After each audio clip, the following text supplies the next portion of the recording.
আসসালামু আলাইকুম। একাদশ শ্রেণীর দ্বিতীয় ধাপের রেজাল্ট আজকে প্রকাশ করে দিবে রাত 8টায়। এরপর থেকে যারা দ্বিতীয় ধাপে চান্স পাবে না তারা তৃতীয় ধাপে আবেদন করার লাস্ট একটা চান্স পাবে। এই তৃতীয় ধাপে আবেদন করার লাস্ট চান্স পেয়েও যারা এই লাস্ট চান্সে আবেদন করে যারা এই একটা পর্যায়ে আবেদন করে যারা কোনো কলেজ পাবে না তারা 2025-26 এই যে সেশনটাতে 2025 সালে আর ভর্তি হতে পারবে না। কলেজ ভর্তি আর হতে পারবে না যদি তৃতীয় ধাপে চান্স না পাও তোমরা।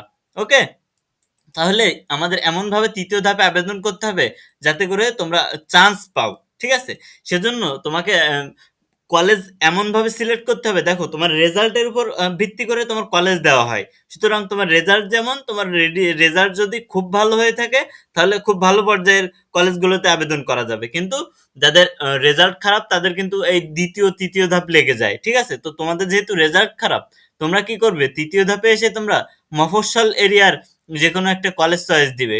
সেখানে কিন্তু চলে আসবে যে কোনো একটা কলেজ তোমার। ঠিক আছে, যদি তুমি তোমার উপজেলা কিংবা জেলা শহরের কলেজগুলো চয়েস দাও তাহলে খারাপ রেজাল্ট থাকার কারণে তোমার নাও আসতে পারে। তাহলে 2025-26 সেশনে তুমি নাও ভর্তি হইতে পারো, তোমাকে ভর্তি নাও নিতে পারে। ঠিক আছে, তো এই যে 2025-26 সেশনের এই যে কলেজ ভর্তিতে আবেদনের কিভাবে আবেদন করতে হবে, এটা আবেদন করার জন্য প্রথম ধাপে তুমি যেভাবে আবেদন করেছিলে সেইভাবেই সেম ভাবে সেম ওয়েতে আবেদন করতে হবে। প্রথমত তোমার চলে যেতে হবে তোমার ফোন কিংবা গুগল সার্চ বারে, গিয়ে লিখবা এক্সআই ক্লাস অ্যাডমিশন। লেখার পরে এরকম একটা ওয়েবসাইট আসবে।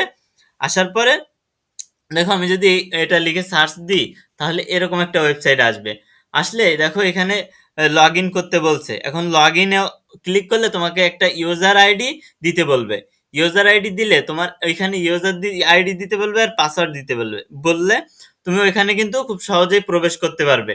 কারণ এইখানে প্রবেশ করতে হবে কেন, কারণ তুমি প্রথম পর্যায়ে এখানে প্রবেশ করে এখানে একটা অ্যাকাউন্ট করে আবেদন করেছিলে, তাই লগ ইনে ক্লিক করতে হবে।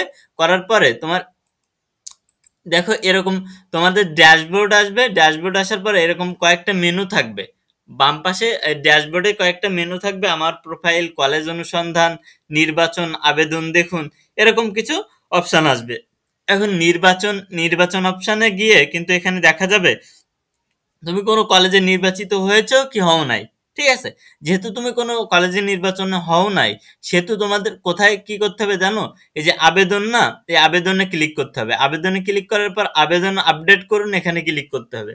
করার পর তৃতীয় পর্যায়ে তোমাকে প্রথম ধাপের মতোই তোমাকে আবেদন করতে হবে। প্রথম পর্যায়ে যেমন তুমি প্রথম দ্বিতীয় পর্যায়ে যেমন তুমি কয়েকটা কলেজ চয়েস দিছিলে না, সেম ওয়েতে তুমি 8টা 10টা কলেজ এখানেও তৃতীয় পর্যায়েও আবেদন করার ঠিক একইভাবে তোমাকে আবেদন করতে হবে। আবেদন করলে তারা 31 আগস্ট থেকে 1 সেপ্টেম্বর পর্যন্ত তারা আবেদন নিবে। নেওয়ার পর তোমাকে কি করতে হবে, নেওয়ার পর তোমার ওয়েট করতে হবে। তোমার 2-3 দিনের ভিতরে আশা করা যায় তোমার রেজাল্টটা প্রকাশ করে দিবে। সুতরাং তোমরা কি করবা, এই যে আবেদনে ক্লিক করার পর আবেদন আবেদন আপডেট করবে, এখানে গিয়ে আবার তৃতীয় ধাপে তোমরা আবেদন করে দিবা।